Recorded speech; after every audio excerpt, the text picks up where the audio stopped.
podemos decir que el pueblo judío se le conoce como la religión del libro.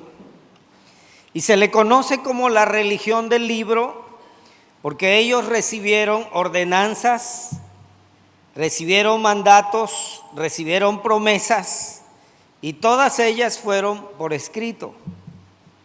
Claro que hubo momentos en que la transmisión fue oral, de generación a generación, pero finalmente ellos tuvieron por escrita la voluntad de Dios. Y como usted y yo bien sabemos, el ser humano siempre ha querido buscar a Dios y conocer el modo de agradarle. Por eso, aún ahora, desde tiempos antiguos y ahora, usted puede ver que hay miles de religiones y muchas con varios dioses. Y si vamos a la historia universal, vamos a ver que los primeros libros sagrados conocidos son los Vedas, que era la literatura antigua de la India, de la religión hindú. Podemos decir que como tradición oral se remonta a más de 5,000 años atrás. Es de las religiones más antiguas que el hombre haya conocido. Y uno de los activistas, Mahatma Gandhi, dice que en ese libro él obtuvo fuerzas para llevar a cabo la liberación de la India a través de la no violencia. Y esos libros han sido de influencia en la vida de personajes. Podemos decir también que la religión hindú tiene infinidad de dioses. Recuerdo haber visto un documental de la India precisamente, cómo unos papás ahí de la India recibieron una revelación de su Dios diciendo que su hija de 17 años debía casarse con la mascota, con el perro. Y fue una noticia mundial porque filmaron la boda entre la señorita y el perro. Y religiones raras, diferentes, religiones a veces que no usan el intelecto para darse cuenta de que hay cosas que se hacen en nombre de la religión y que a veces no son acciones cuerdas. La religión hindú tiene infinidad de dioses, incluyendo animales divinos. Creo que usted ha escuchado acerca de las vacas sagradas de la India, que la gente muere de hambre, pero como la vaca es un animal sagrado, no pueden consumirla. Y religiones de todo tipo. El budismo no es propiamente una religión, sino más bien es una filosofía. Pues cuando usted lee los libros sagrados de la religión budista, no hace referencia a Dios, no trata de agradar a ningún Dios, simplemente es una disciplina que hay que seguir para tener una vida buena mientras uno está aquí en la tierra.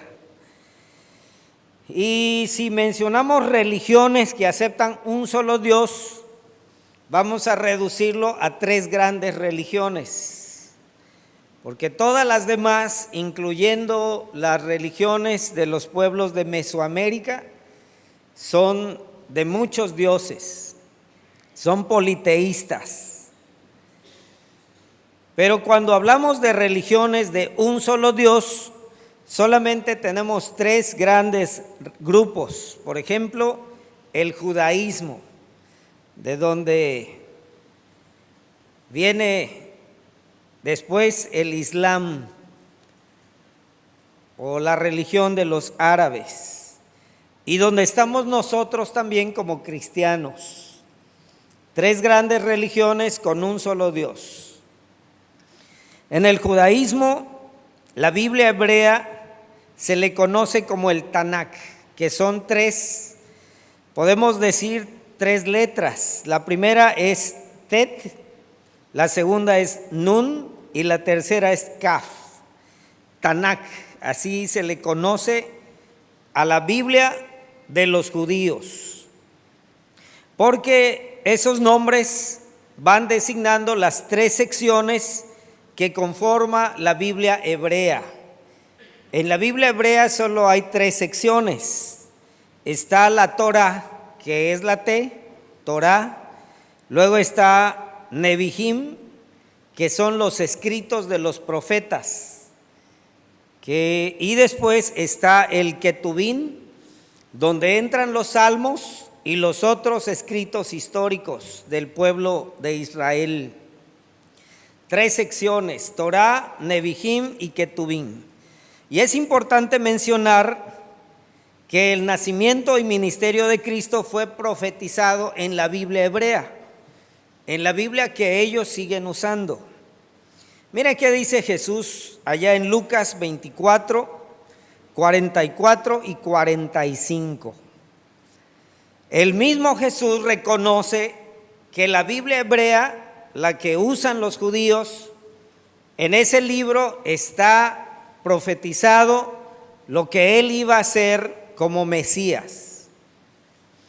Y es interesante ver cómo del judaísmo surge una nueva religión monoteísta que es el cristianismo. Mire cómo dice, Jesús mismo afirma en Lucas 24, 44. Léalo conmigo, por favor. Dice, y él les dijo, estas palabras son las que os hablé estando aún con vosotros, que era necesario que se cumpliesen todas las cosas que están escritas de mí en la ley de Moisés, en los profetas y en los salmos. Mire, Jesús estaba consciente de que su origen era dentro del judaísmo, con el pueblo judío. Y él menciona el libro sagrado de los judíos, que es el Tanakh, que tiene que ver con la Torah, que es la ley de Moisés, que tiene que ver con los profetas que habían anunciado la venida del Mesías, y con el Ketubim, que son los escritos y los salmos. Y él menciona las tres divisiones de la Biblia hebrea, que son la Torah, los profetas y los salmos. La ley de Moisés en los profetas y en los salmos. Y mire, difícilmente alguien podría sacar del Antiguo Testamento la venida del Mesías. Eso tenía que ser por iluminación divina. Mire qué dice el versículo 45, que viene a aclararnos por qué, a pesar de ser tan evidente el Antiguo Testamento, los judíos todavía no creen en Jesús. El versículo 45 de Lucas 24 dice, entonces, ¿cómo dice? Les abrió el entendimiento para que comprendiesen las Escrituras. Un ser humano normal solamente leería historias, milagros, parábolas. Pero cuando el Espíritu Santo ilumina la mente, podemos comprender mejor lo que dice la palabra de Dios. Y el cristianismo podemos decir que es catalogado como una religión abrámica monoteísta. ¿Se acuerda usted de lo que Dios le dijo a Abraham en Génesis 12:3? Le dijo, y serán benditas en ti todas las naciones de la tierra, las familias de la tierra. Por eso es de allí donde surge el Islam, el judaísmo y el cristianismo. Surgen de la fe de Abraham.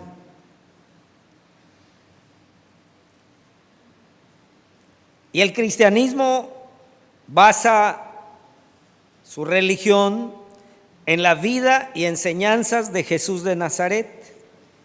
Y estas están presentadas tanto en el Antiguo como el Nuevo Testamento.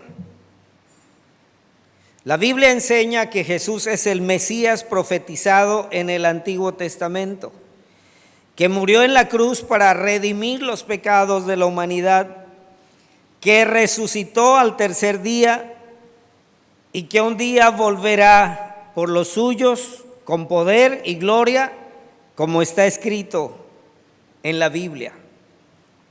Y cuando usted lee la Biblia, cuando yo leo la Biblia, podemos conocer a Jesucristo.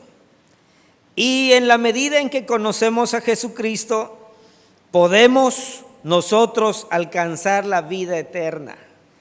Esa vida eterna que en la religión de la India es un sueño, es un anhelo, que en la filosofía budista es alcanzar el nirvana, el no ser, el no existir.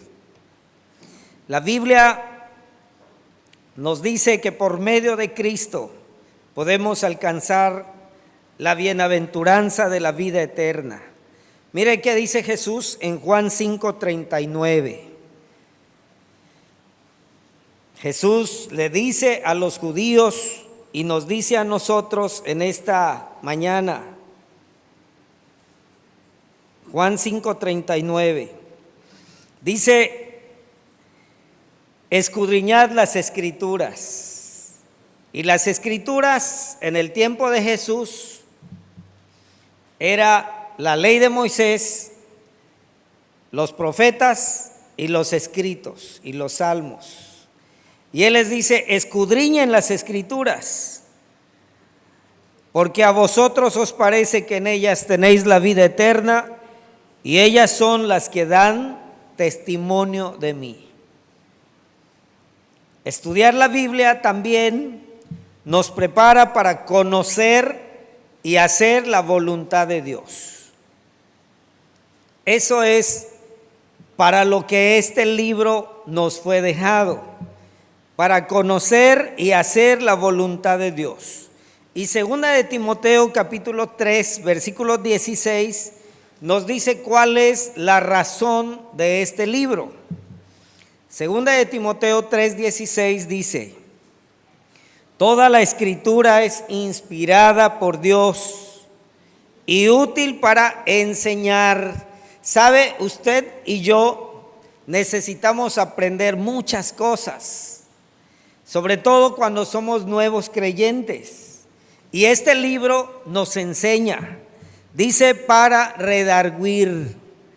Usted y yo hacemos cosas equivocadas, cometemos errores, y este libro sirve para llamarnos la atención de aquellas cosas que hacemos mal. Y además nos corrige, dice, para corregir, para instruir en justicia. Y el versículo 17 de 2 de Timoteo 3 dice, léalo conmigo: a fin de que el hombre de Dios sea perfecto, enteramente preparado para toda buena obra. Si usted quiere conocer y hacer la voluntad de Dios, nada más lea la Biblia. Cuando usted tiene problemas en su carácter, lea la Biblia y va a ver que la Biblia siempre quiere ayudarnos a conocer y hacer la voluntad de Dios. Muchas veces nos preguntamos, ¿cuál es la voluntad de Dios? ¿Cómo puedo hacer la voluntad de Dios? Aquí está el libro de instrucciones. Por eso podemos decir que es la religión del libro.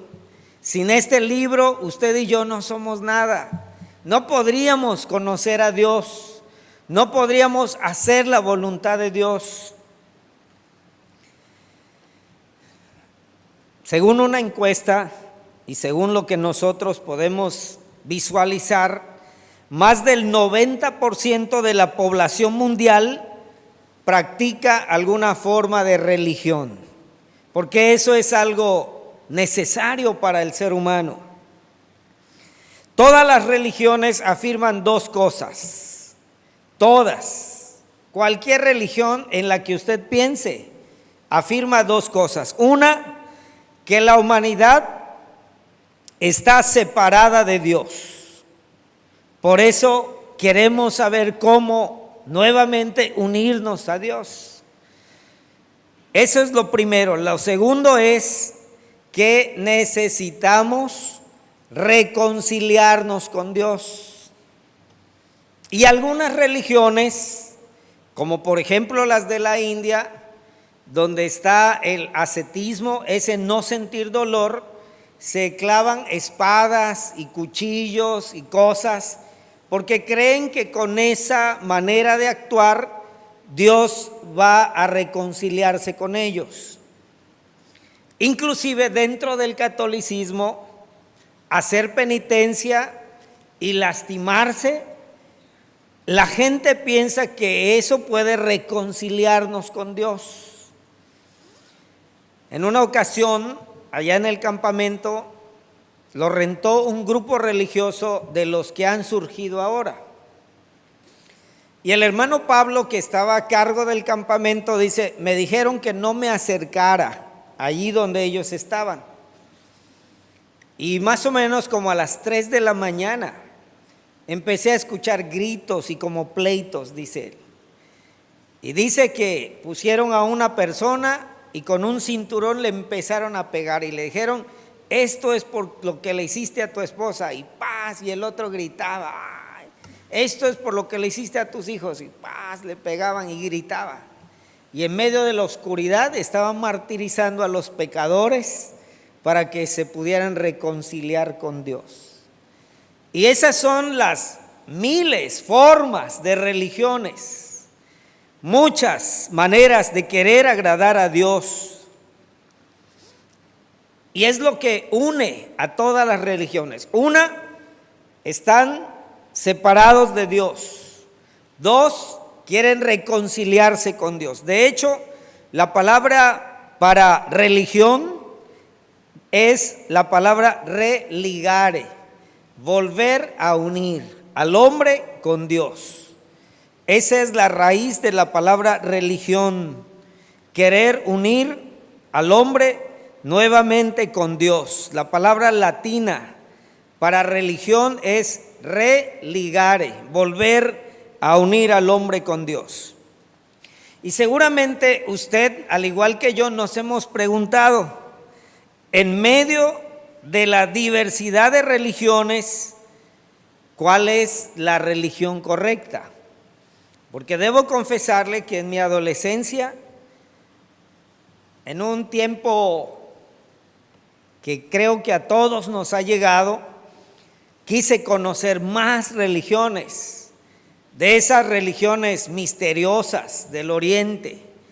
Y entré allá a la biblioteca Enrique Barocio y ahí me encerraba las horas leyendo libros. Y sí quise practicar la disciplina del Zen, la disciplina oriental y varias cosas que uno lee en ese tiempo. Y entonces uno dice: ¿cuál es la religión correcta? ¿Cuál es la religión verdadera? Porque hay unas donde uno se puede acostar sobre clavos. Eso nunca lo practiqué porque no se me dio. Y otras religiones que sabían cómo controlar el dolor con la mente y se clavaban agujas y cosas. Y yo decía: pues esto ha de estar interesante. Y ese deseo de conocer, de practicar, de hacer algo diferente a lo que hacen los cristianos, pues sí estuvo en un tiempo en mi mente. ¿Cuál es la religión correcta? ¿Cuál es la religión verdadera? Mis queridos hermanos, usando nuestro sentido común, podemos deducir que la verdadera religión debe promover una correcta relación con Dios. Debe ser algo racional, algo que podamos entender, que alguien nos pueda explicar.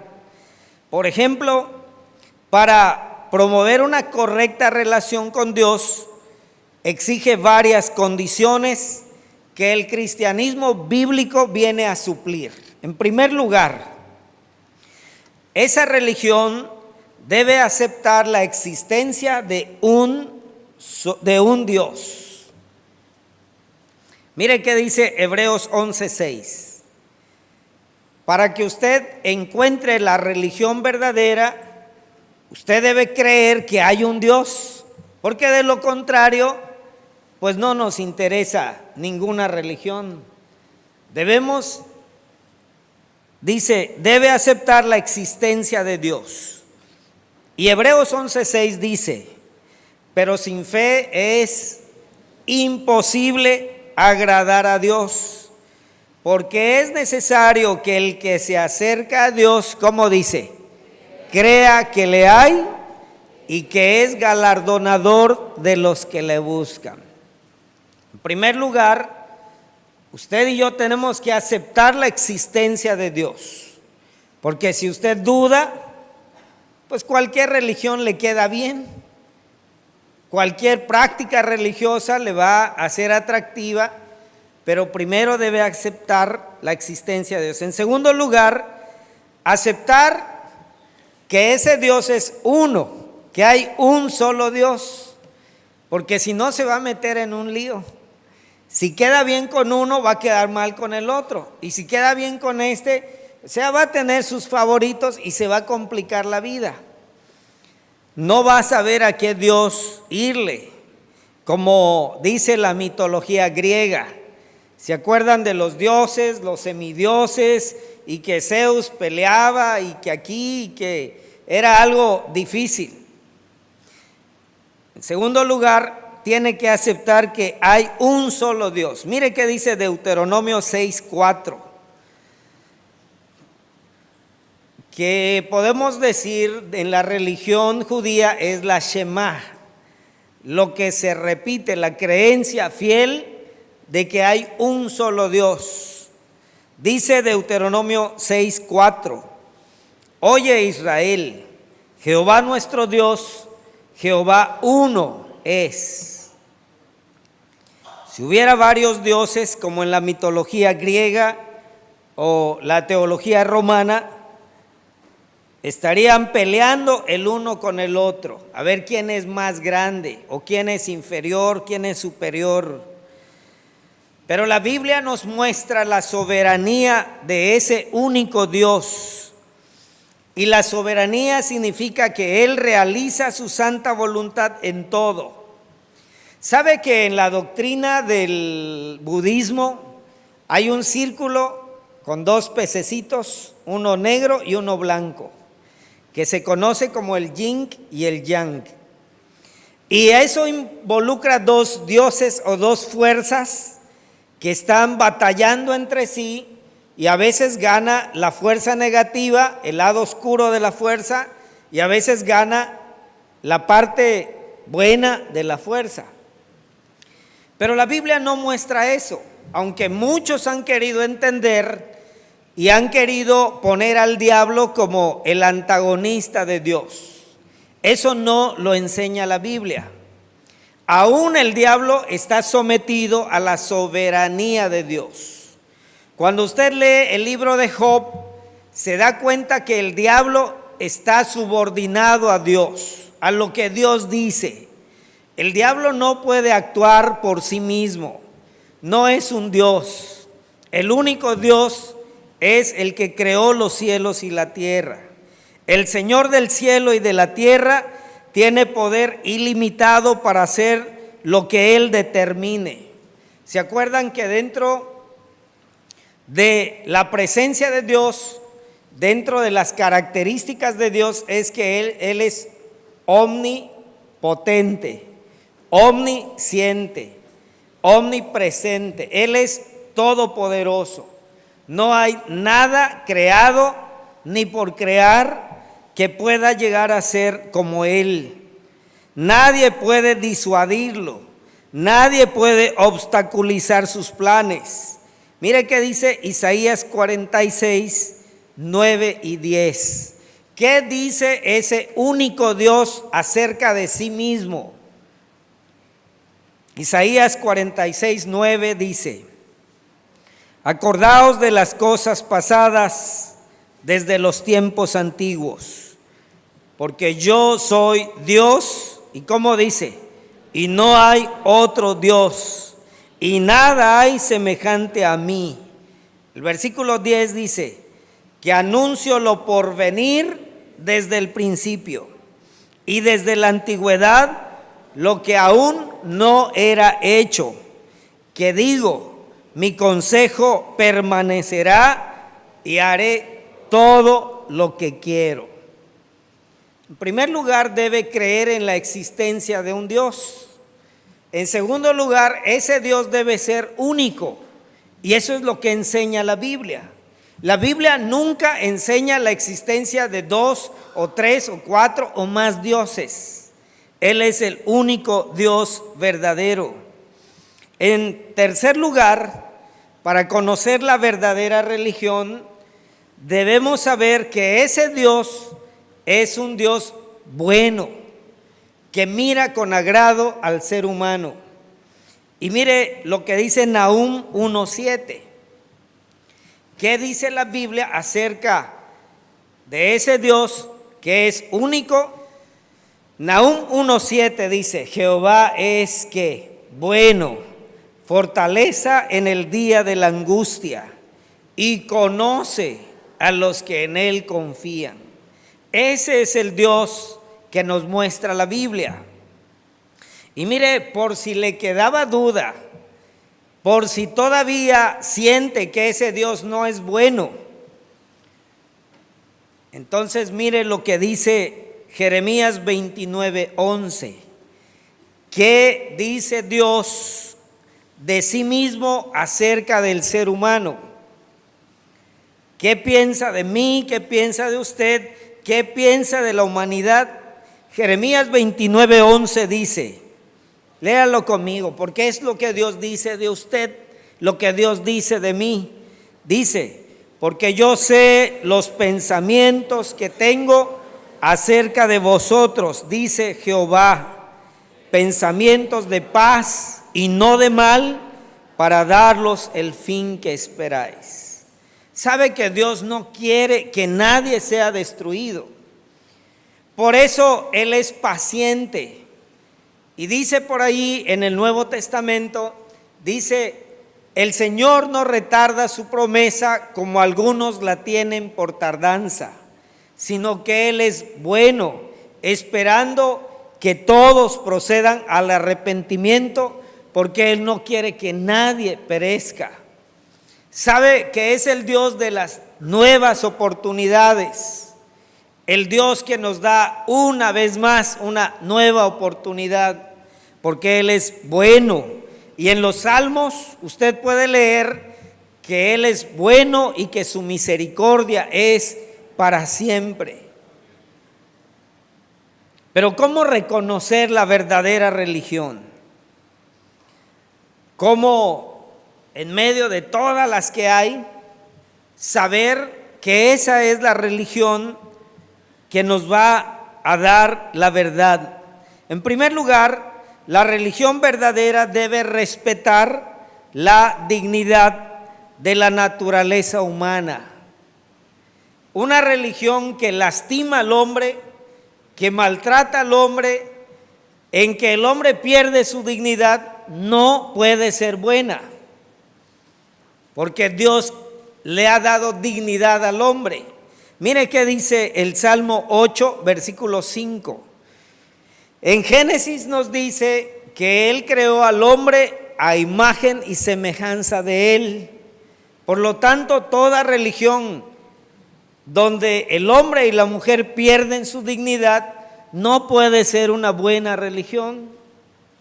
Una religión donde el hombre y la mujer tienen que vivir siempre con temor, con angustia, no puede ser una buena religión, porque Dios no quiere eso para el hombre. Al contrario, Él quiere que el hombre sea libre, que la mujer pueda ser una mujer libre, sin temores, que pueda tener iniciativa, salir adelante. Eso es lo que quiere Dios del ser humano. Salmo 8:5 dice, le has hecho poco menor que los ángeles y lo coronaste de gloria y de honra. Usted es valioso a los ojos de Dios. Dios no mira con agrado una mujer que es maltratada, un hombre que no valora lo que es. Cuando el alcoholismo, la drogadicción humillan al hombre, eso Dios no lo ve con agrado. No ve con agrado la humillación del hombre, de la mujer, porque Él le ha dado un valor especial. Lo hizo a imagen y semejanza de Él. Y una religión que humilla al hombre y a la mujer no puede ser una buena religión. En segundo lugar, ¿cómo reconocer la verdadera religión? La religión verdadera debe ser válida para todos los hombres y mujeres. No puede ser que unos sean favorecidos y unos sean menospreciados. Tiene que ser válido para todos. Y mire, en el cristianismo, Dios creó y ama a todos. Entonces, nadie queda fuera de sus planes. Todos son tratados por igual. Dios, como dicen por ahí, no tiene hijos favoritos. Él ama a todos.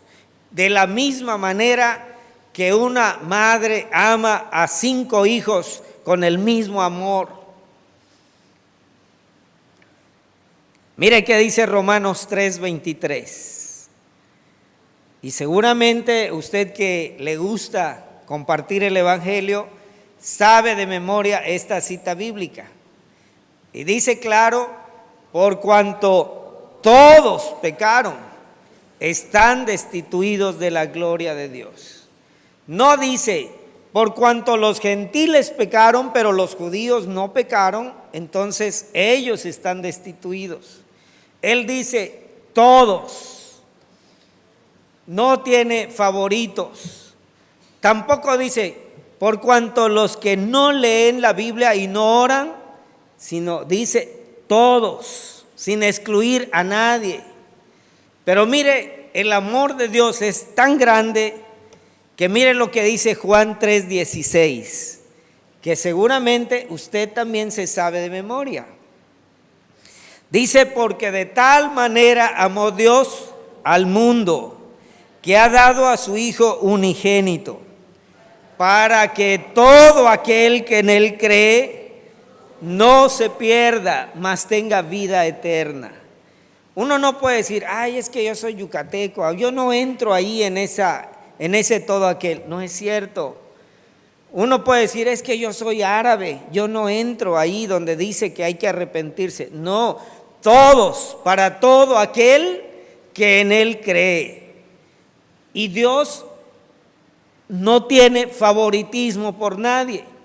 Cuando dice que todos pecaron, está diciendo que todos estamos lejos de su gloria. Y cuando dice que todo aquel que en Él cree, aún la persona que se considera indigna, esa está más cerca del amor de Dios que cualquier otro. Porque Él no llama a algunos favoritos. La Biblia tiene un gran valor histórico y religioso.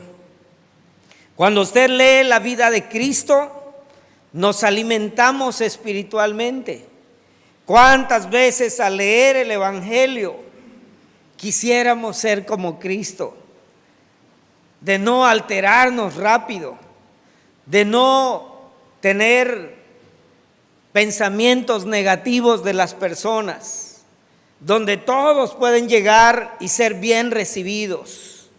¿Sabe que una de las acusaciones contra Jesús era, este hombre recibe a los pecadores y con ellos comen? ¿Y qué si eso es a lo que Él vino? A demostrar amor, a cambiar la manera de ver la vida. La Biblia es el libro por excelencia. La Biblia es útil para distinguir la religión verdadera, porque el Espíritu Santo es el que nos enseña, es el que nos mueve, el que nos lleva para poder distinguir la verdad. Porque el Espíritu Santo es el que nos da el conocimiento de la verdad. Mire qué dice Juan 16:13. Dice, pero cuando venga el Espíritu de verdad, Él os guiará a toda la verdad. Y mire, es tan maravilloso el Espíritu Santo que usted no termina en pare de sufrir donde le van a estafar. No para en otras religiones donde cuando entra una nueva persona ya la ven con signo de pesos. Una inversión más para el reino, dicen los pastores. Una siembra más para la gloria de Dios. Qué maravilloso es ese Dios de la Biblia, que Él es el que nos guía a toda la verdad. Él nos guiará a toda la verdad porque no hablará por su propia cuenta, dice Juan 16:13, sino que hablará todo lo que oyere y os hará saber las cosas que habrán de venir. Mire, si esto es así, leer y estudiar la Biblia debe ser la ocupación diaria nuestra para no caer en manos de estafadores, de comerciantes que usan la religión para poder someter a las personas, para poder esclavizarlas, para quitarles su dignidad. Esa dignidad que la Biblia nos da, que Dios nos da, eso es lo que usted y yo debemos hacer. Conoceréis la verdad y la verdad os hará libres. Y eso no es la publicidad de una escuela, es lo que Jesús dijo. Si vosotros permanecen en mis palabras, conoceréis la verdad y la verdad os hará libres. Y usted y yo hemos sido creados para ser libres, no para vivir esclavizados a un ídolo o a ciertas oraciones o a ciertos temores. ¿Sabe que hay muchos cristianos que usan esto como un amuleto? Y ahí está, a la orilla de la cama para asustar los malos sueños, las pesadillas. Pero eso no funciona así. Y hay personas que dicen, ay, se me ponchó la llanta del coche porque no leí la Biblia hoy. Puedo decirle que yo la he leído y me ha ido peor en ocasiones. Porque esto no es un amuleto, esto es para poder enfrentar esos momentos adversos que de repente llegan y no sabemos qué hacer. Este libro es el alimento y la fortaleza de nuestra alma. Pero mire, este libro debió haber sido más grueso, así mucho más grueso. Pero Dios que nos ama no quiso darnos tanto. Mire qué dice Juan 20:30-31. Si siendo como es no lo leemos, imagínese usted que hubiera sido todavía más grueso. Juan 20:30-31. El que escribe el Evangelio de Juan dice: hizo además Jesús muchas otras señales en presencia de sus discípulos, las cuales no están escritas en este libro. Y el versículo que sigue, que es el 31, dice: pero estas se han escrito para que creáis que Jesús es el Cristo, el Hijo de Dios, y para que creyendo, ¿qué va a suceder? Tengáis vida en su nombre. Mis queridos hermanos, conozco personas que desde que conocieron este maravilloso libro han estado pegados a él y los he visto en sus crisis. Y mire, en ellos la crisis ni parece crisis, en ellos el dolor ni parece dolor, en ellos la angustia parece que ni existiera, porque viven pegados a este libro, porque este libro vino a ser el instrumento de Dios para darle consuelo a nuestra alma en los tiempos adversos. ¿Cuántos no hemos sido ayudados con las palabras del Salmo 23 que dice: Jehová es mi pastor y nada me faltará? Aunque ande en valle de sombra de muerte, no temeré mal alguno, porque tú estarás conmigo. Mis queridos hermanos, Dios que le conoce, que conoce sus angustias, sus temores, que conoce sus miedos, que sabe cuando usted ha fracasado, Él quiso dejar este libro para que usted pudiera darse cuenta que se puede seguir adelante, que ningún fracaso es el que nos va a marcar la vida, sino que es Él que nos ama, el que nos dice: levántate y sigue adelante. Sigue adelante porque tienes un Dios poderoso que te ama, que te ha dado el valor que tienes y que puedes salir adelante tomado de su mano. Mis queridos hermanos, ese es el evangelio de esta mañana. La buena noticia es que si yo no viví como debía haber vivido, si yo no amé lo que debía haber amado, todavía puedo empezar otra vez. Usted puede tener este maravilloso libro en su celular, puede tenerlo en cualquier lado y en cualquier momento puede alimentarse de esa palabra y va a ver que las nuevas fuerzas vienen, no porque usted es muy listo, sino porque Dios le ama. Y ese Dios quiso darle a usted, quiso darme a mí este libro para que sea mi consuelo, mi fortaleza, para que sea mi motivación para seguir adelante a lo que Él ha preparado para cada uno de nosotros. Que Dios les bendiga y que el Espíritu Santo nos ayude a amarlo, leerlo, memorizarlo y sobre todo vivirlo. Porque hasta ahora no he conocido a ninguna persona que haya creído en la Biblia y que siga sin esperanza. Que Dios les bendiga.